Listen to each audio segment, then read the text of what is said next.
As our next speaker is a Conservative, I hope it's in order to say to those waiting with bated breath for an EU reset, joining the customs union or even rejoining the European Union, well, you talk of rejoining if you want to, but the country's not for rejoining.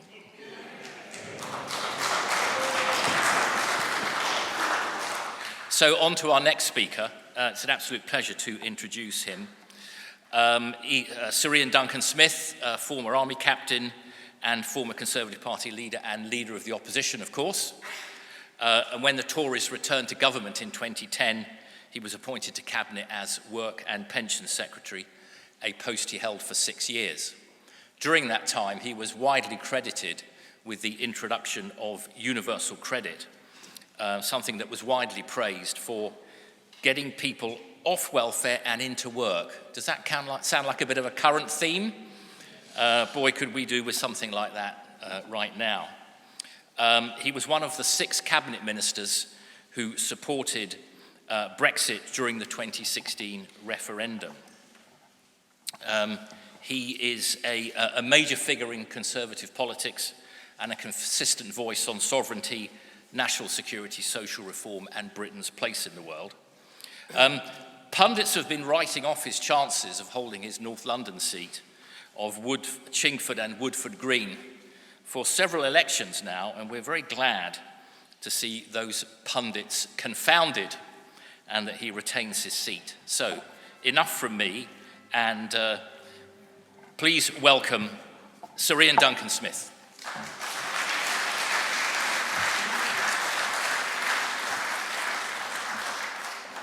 Thank you very much indeed for that kind introduction.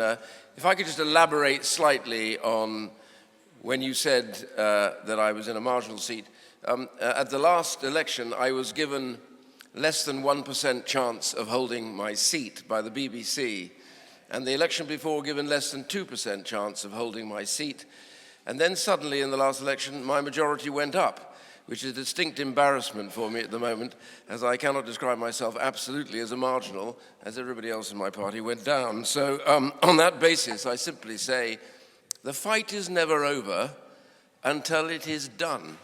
And the fight that I'm in constantly, and the fight that we are in over Brexit and about the benefits of being an independent, sovereign nation, will never be done, because there are people out there who will never, ever stop saying that there is a better place and a better group of people to run Britain than the British people through their parliament, but they must never win.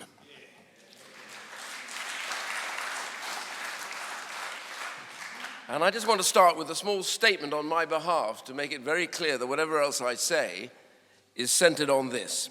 And it is this: the Labour Party has no electoral mandate to override the biggest vote in this country has ever seen when voting for our separation from the EU. We must therefore defend the overwhelming democratic vote of the British people and fight to make sure that this vote was not betrayed. The Labour Party's internal leadership psychodrama that is going on in front of us must not hide the fact that whatever else they say on day 1 or day 5, the fact is that the Labour Party is determined one way or another, either by through the back door or by a full frontal attack.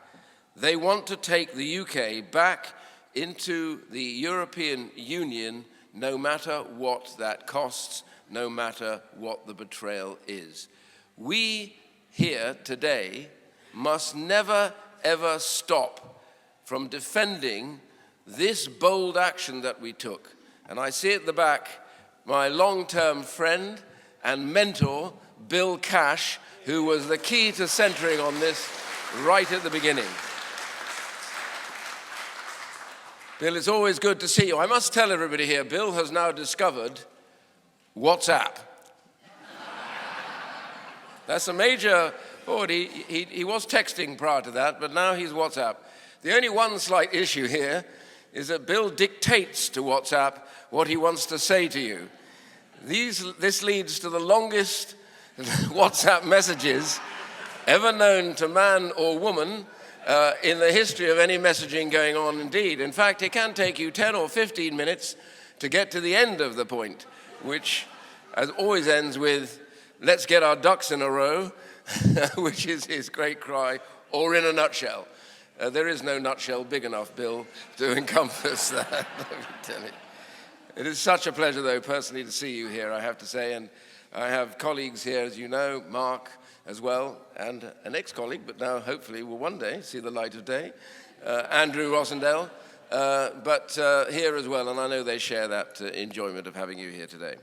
I think sometimes we have to remind ourselves, and I know that there are lots of other speakers, more eloquent, etc., who have gone through lists of things that are wrong, some of the forecasts that are wrong, some of the assumptions that have been made, and the 4 to 8% fall off, and all the other nonsense, which is based on absolute nonsense itself.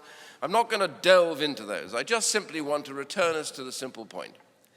The reason I voted to leave the European Union was not a sign that I in any way was ever opposed to Europe. I love Europe.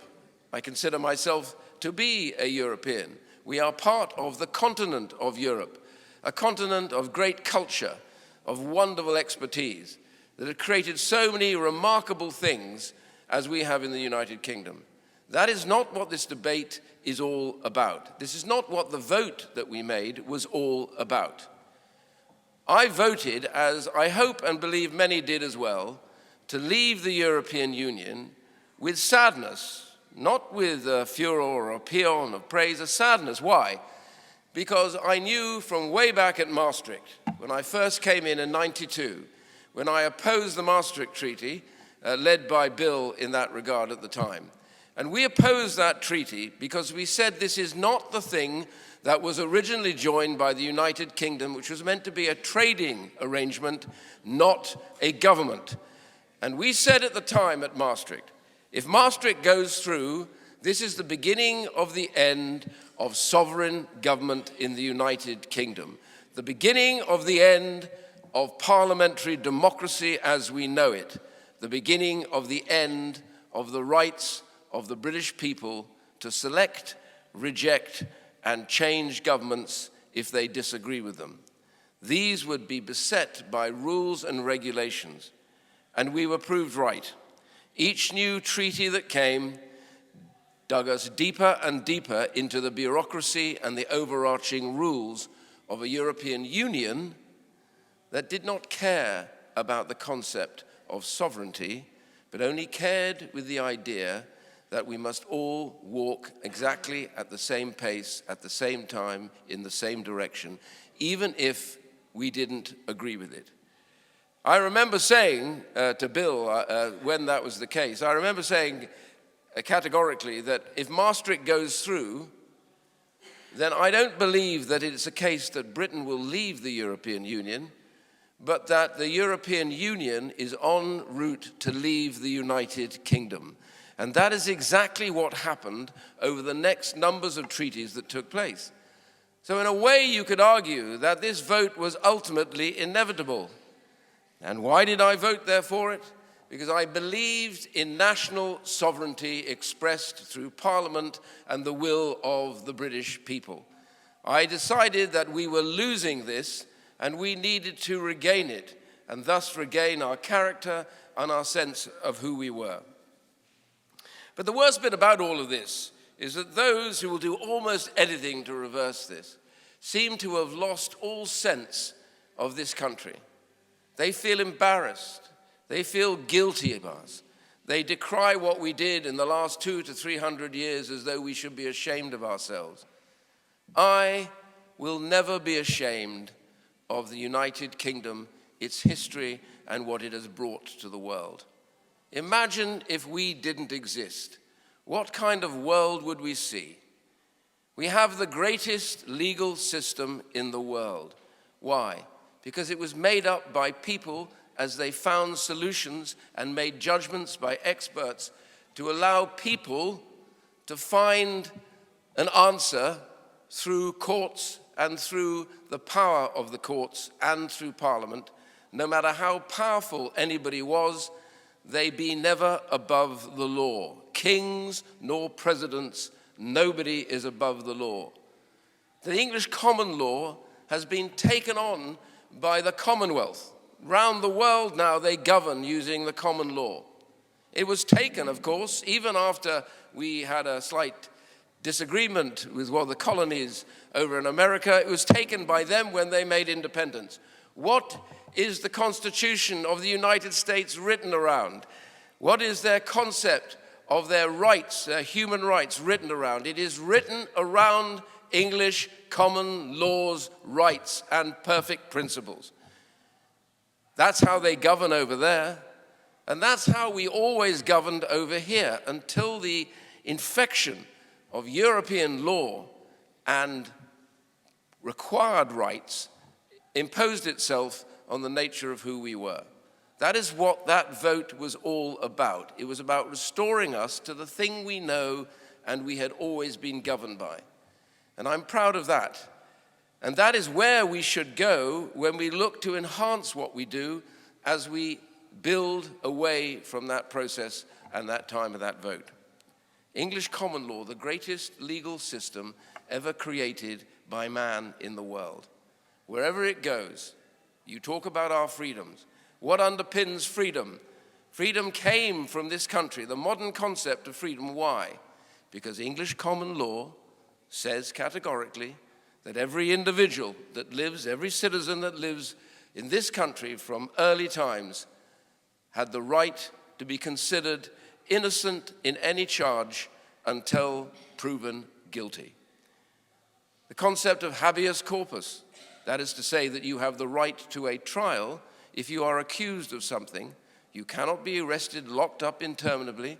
You cannot be therefore kept on one side, never being able to plead your case, as is happening with some British citizens in the UAE today. That's not allowed here. It's not allowed in common law countries. Why? Because your freedom trumps that of the power of governments. British. It wasn't until the late 1970s that many countries in Europe ever adopted habeas corpus. We had it way back from pre-Norman times. That is a very simple point, and I made it when I was in the States the other day. I said, we are bound together in a way by common law because we share the joint concept of freedom, freedom in the law, freedom in front of the law, and our rights. That is who we are. The trouble is there are too many people who don't believe this and forget this and want to say how embarrassed they are by us. But one of the greatest arguments that goes today, and we are criticized constantly, is over the issue of slavery. How many times have we heard everybody say we have to pay reparations, that we should be embarrassed and we should be guilty about all of this? As I pointed out to a group the other day, I said, hold on a second. It was, of course, the United Kingdom that was the first country in the world not just to leave slavery, but to ban slavery for everybody else that existed around the world where they could find it.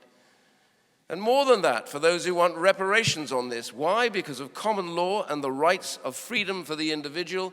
That is what drove us towards this.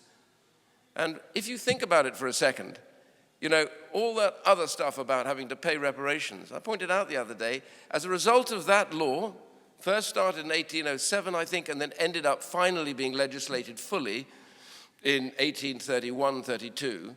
In those intervening years, we put a fleet in the West Indies.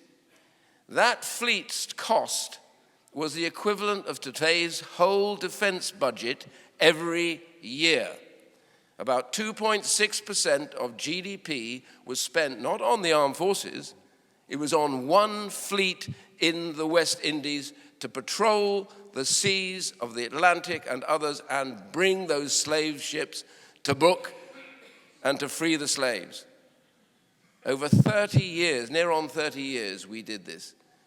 And we did it because that's what the law said. It was now outlawed, and therefore the UK had to put the Royal Navy to sea to stop it happening. We don't need to pay anybody reparations. Perhaps they need to pay us, to thank us for us freeing the slaves.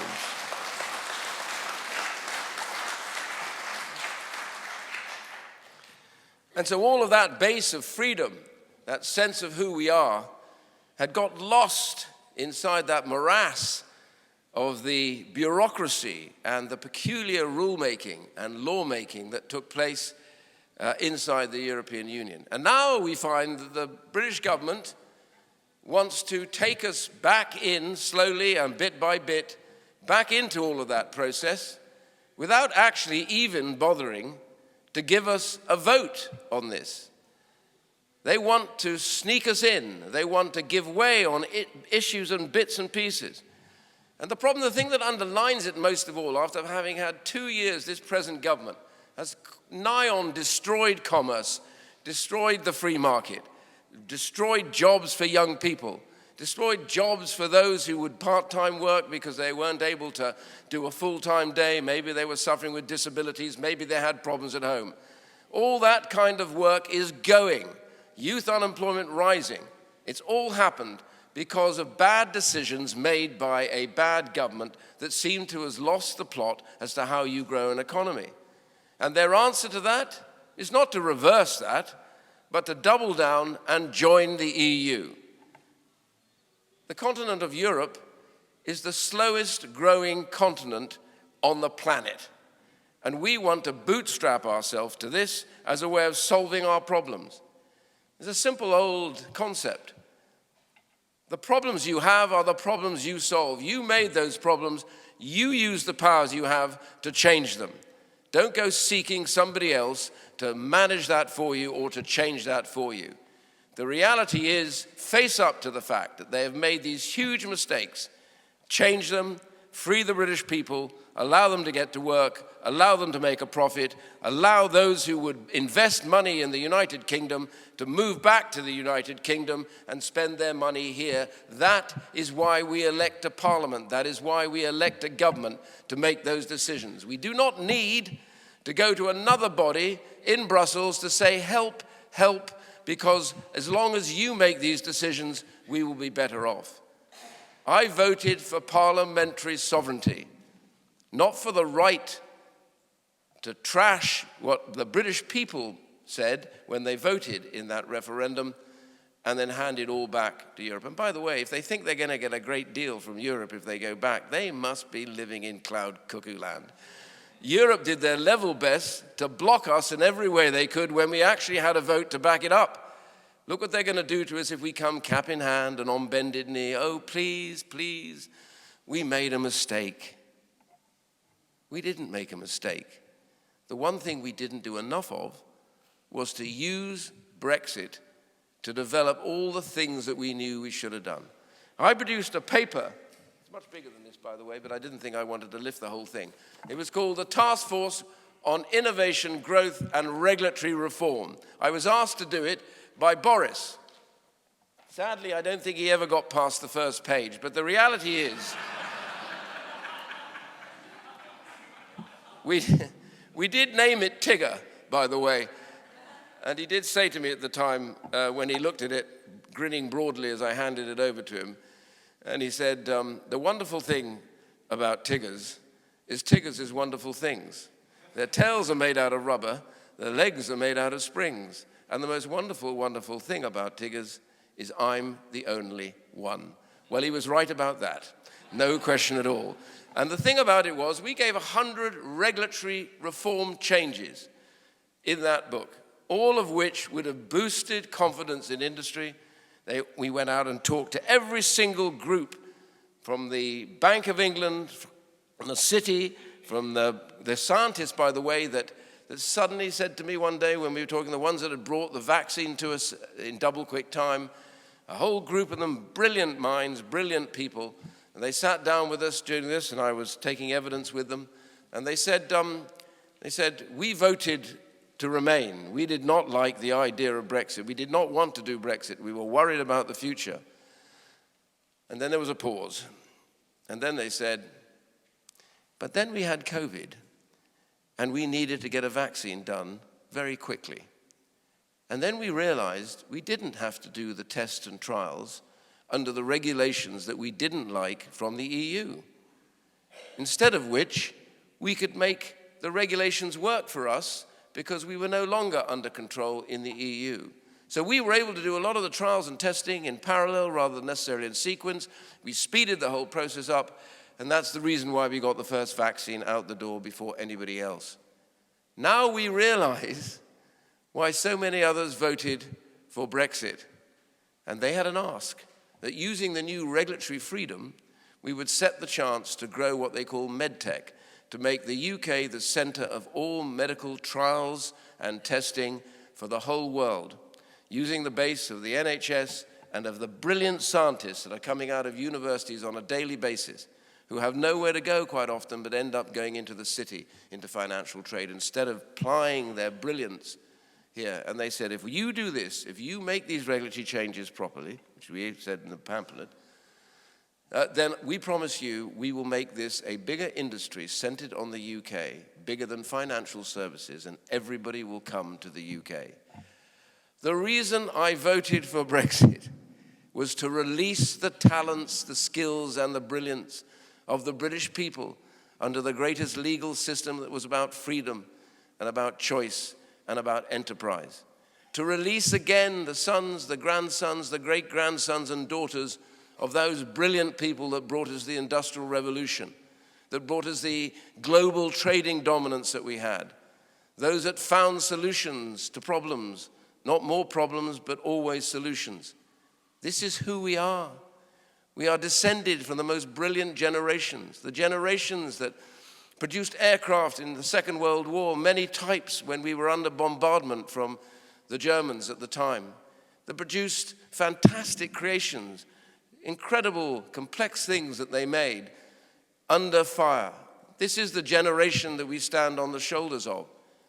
And Brexit was a way of releasing all of us to rediscover the nature of this entrepreneurial, brilliant, problem-solving country that we are, the most ingenious country in the world, full of the most ingenuity that I've ever come across. We are there, that creative streak, that sense of who we are.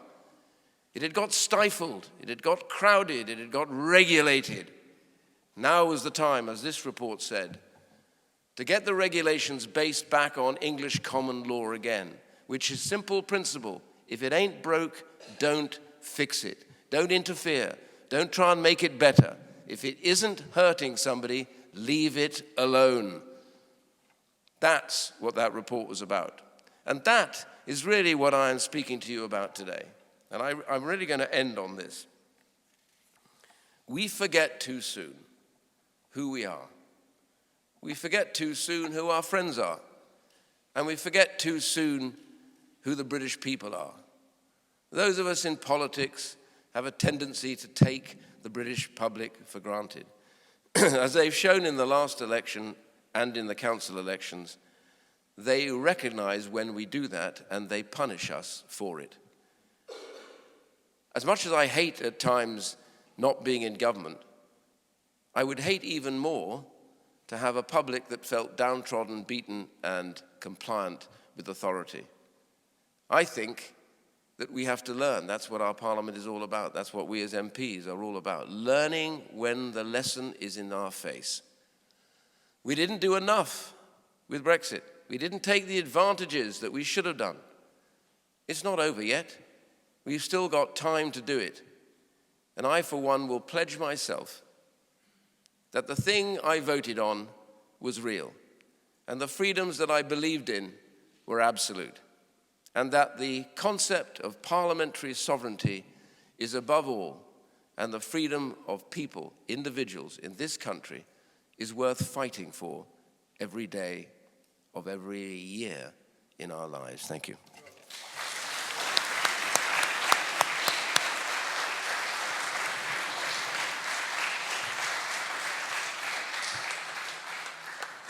Thank you, Sir Ian. Good stuff. And let's have some questions. And there's a hand up right at the back there on the aisle, and the gentleman down here at the front. If we could, Matt Patton, isn't it? Yeah. Matthew Patton. Hello, Ian. Nice to see you, always.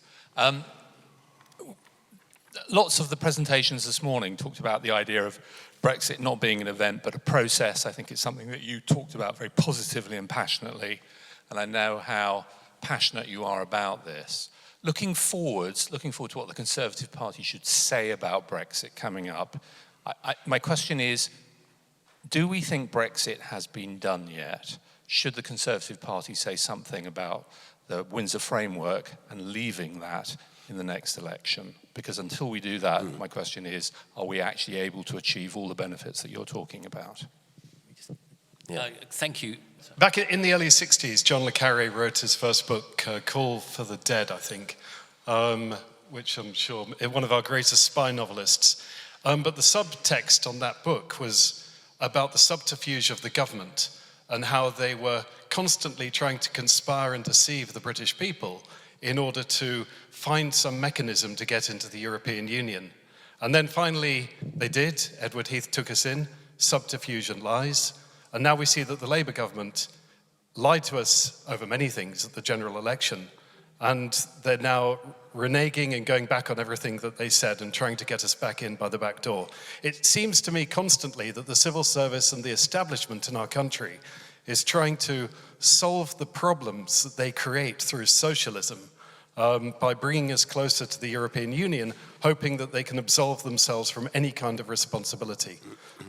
How can we stop this permanently from happening again? Thank you. Those are sort of on the similar theme. So what I just want to say, has Brexit been done? No, not completely by some way. Will it ever be done? I hope not. I think that it is constantly developing. I think we always have to keep checking that there is more we can do to give ingenuity and enterprise greater freedom to support the rights of the individuals in law and elsewhere. But I think we could have done more. We could have accelerated that process, no question at all about that. And that is the problem that we face. Had we done a lot of this, we would have probably made it almost impossible for anybody to entertain going back, or even any advantage of going back, which I don't believe there is, but they're able to persuade somehow there's this golden chalice at the other end, which you can just rejoin and you will be fine. So the lesson for us this time is you haven't got time. We have to get on with these things. You know, from the Conservative standpoint, and Kemi's been clear about this in my book completely, and I've talked to her about it, which is that this isn't just about fighting Labour to defend Brexit. This is about fighting to make the most of our freedom, to be able to allow our country to become the country that we care for, believe in, that was so important historically, that can be important again. All of that I spoke about earlier on is very much what this is about. It's not about fearing being taken back. It's about fearing not making the progress that we should do. So we fight to make it even better is what we should be doing. It's not just a single negative or a single moment that we're fighting against. We are fighting against a constant process of depression that exists amongst far too many of the ruling class of this country. They don't believe any longer in the capability of people, British people. And I think our fight is to defend them and their rights and their freedoms and give them the opportunity to make the most of their lives, which I believe is what Brexit was all about. You're right about the nature. I wouldn't just restrict it, by the way, necessarily to government. Governments aren't in long enough at times to be able to manage this. There's an institutional bias against the idea of Brexit. It has been for a long, long time. I remember meeting an official from the Foreign Office when I went to speak at Oxford, I think, on a debate about Europe. It was a long time ago. It was probably about 95 or something. And we caught the train back to London together, and I was chatting to him, and I said, gosh, what were you doing up at this debate? And his daughter was taking part in the debate. And he said, I must confess to you that I've been an official in the Foreign Office for 30 years. And he said, I have to hide my views because I believe that we should never have joined the European Union and that in actual fact we must leave. And he said, yeah, I'm not stupid. I think I'm intelligent enough. And he said, my preferment has been passed over on a number of occasions and I've been told you have the wrong attitude. Because the institutional groupthink of the Foreign Office was the European Union was inevitable, and now what we must do is kind of work within that for ourselves. And he said, it just doesn't work. You see it time and again, that we're the ones that make the compromises. They're the ones that take the spoils. And I've seen him since then, and he left the Foreign Office. But he said, all my life, you know, I joined the Foreign Office to serve my country, and I found that I wasn't able to do that because they didn't want me to do what I thought was my country. And so the answer is, we are always up against it to tackle that bias. But the truth is, if you're in government, you've got to use the power you have to make them do what you believe to be right, no matter what. And I think, if I'm critical at all, I don't think we did enough of that. When I was doing universal credit, when I was reforming welfare in the department, I made it very clear from day one that this was what I was going to do, that these were our objectives, and that if people didn't like what that story told, then go, find some other job. Because I intend, as an elected government, to make these changes, to reduce the cost of welfare, to bring in a better system that will be tough and hard. We're going to do all of that. But I only want people here. They're going to do what we want. I'm ready to listen to different ways to do it, but I'm not listening to anyone that says we don't do this. And that meant we moved as one throughout that process. Yeah. Leadership means that you tell people what direction you're going in, and then you get on with it. Too much was our problem, and we didn't do that enough. And when it came to Northern Ireland, which I think was a disastrous agreement, by the way, from day one, and some of us here said so, we came up with a solution. And it was a legal solution based on common law, which was mutual enforcement.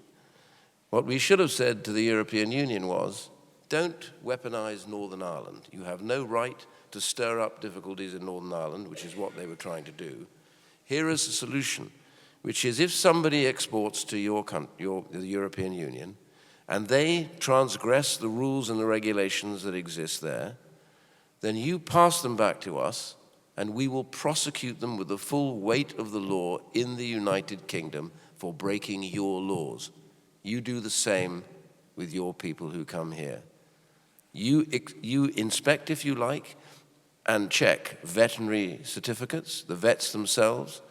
You can dip into these things, and if you disagree that we're imposing the right regulations, then we can debate that, have a discussion, and we will make sure this happens. We do not need to leave Northern Ireland hanging on to the coattails of the European Union, and that is the one greatest thing that I regret from the years that we had since Brexit.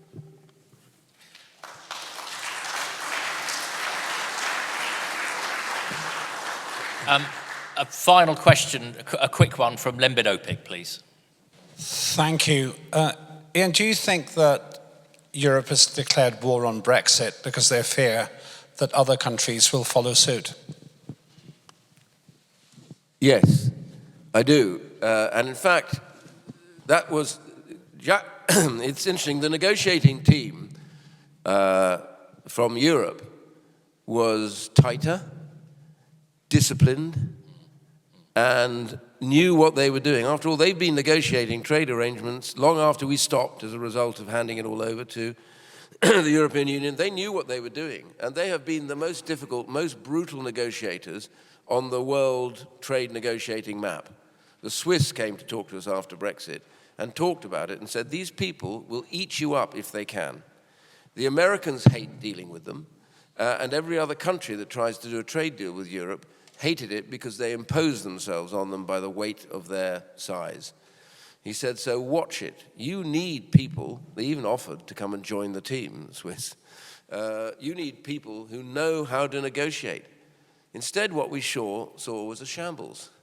We saw our side would argue, I was told by somebody there, in front of them, debate whether we should be arguing for something in front of the European team. We would debate what we believed in front of it. Every time Europe wanted to discuss anything, Jim would just put his hand up, they'd leave the room, they'd talk in another room, they'd come back. They only ever spoke through the one man that was leading the team. Nobody ever dared open their mouths to say anything. This row of so-and-sos were talking all the time, arguing. He said it was painful to watch. They ran rings around us. And the result was the messy deal that we got. Because they realized, actually, having voted for it, we'd sent in a team that didn't have a clue what the hell we were voting for. And they were able to extract the punishment as a result. I know that because I took a team in myself when the negotiations with Theresa May had stalled. We asked to go in with 4 experts, myself, 1 or 2 others, politicians and trade export experts and things like that. We went to see the same team, and we made the case for what was essentially mutual enforcement. And at this stage, the European Union didn't know whether the British were coming back to the table. And it was quite fascinating, the response we got when we said, this is our offer that you should be asking for. Mutual regard, mutual enforcement, belief in each other's regulations, working together to increase trade. That's what you should be asking for. And we got offered a second meeting. But in between times, Theresa May's team stepped up and agreed to everything they'd asked for, and the result was the shambles that we're in. I'm not saying that to say I had some brilliant idea. I'm simply saying they never knew what we wanted. So they imposed themselves on us, and we got what they wanted. And that is a bad deal. Please thank Sir Ian Duncan Smith.